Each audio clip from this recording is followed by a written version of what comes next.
ಈಗಾಗಲೇ ಬಿಸಿಲಿನ ತಾಪ ಹೆಚ್ಚಾಗ್ಯದ್ರಿ. ಹನಿ ನೀರಿಗೋಸ್ಕರ ಪ್ರಾಣಿ ಪಕ್ಷಿಗಳು ಜೀವ ಬಿಡುವಂಥ ಪರಿಸ್ಥಿತಿ ನಿರ್ಮಾಣ ಆಗ್ಯದ್ರಿ. ನಾವು ನೋಡ್ತಿರ್ಬೋದು, ಕಾಗೆಗಳು, ಕೆಲವೊಂದು ಗುಬ್ಬಚ್ಚಿಗಳು ಮಾಯವಾಗ್ಯಾವ್ರಿ. ಯಾಕಂದ್ರೆ ನಾವು ಸಮಾಜ ಮೇಲೆ ಮತ್ತು ಪರಿಸರದ ಮೇಲೆ ಕಾಳಜಿ ಕಡಿಮೆ ಮಾಡಿವಿ ಅಂತ ಅನಿಸ್ಲಾಗತ್ತೆ ನಮಗೆ.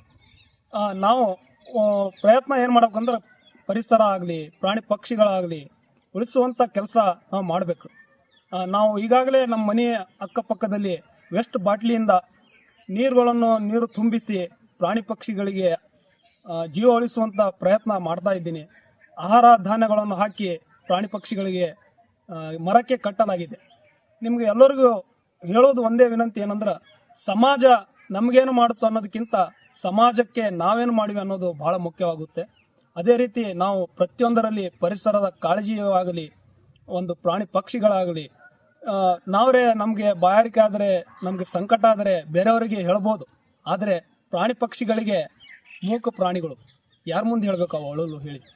ಅದಕ್ಕೋಸ್ಕರ ದಯವಿಟ್ಟು ಈ ವಿಡಿಯೋ ನೋಡುವಂಥ ಪ್ರತಿಯೊಂದು ವೀಕ್ಷಕರು ತಮ್ಮ ಮನೆಯ ಅಕ್ಕಪಕ್ಕದಲ್ಲಿ ನೀರು ಮತ್ತು ಆಹಾರ ಧಾನ್ಯವನ್ನು ಪ್ರಾಣಿ ಪಕ್ಷಿಗಳಿಗೆ ಇಡಬೇಕೆಂದು ನನ್ನ ವಿನಂತಿ.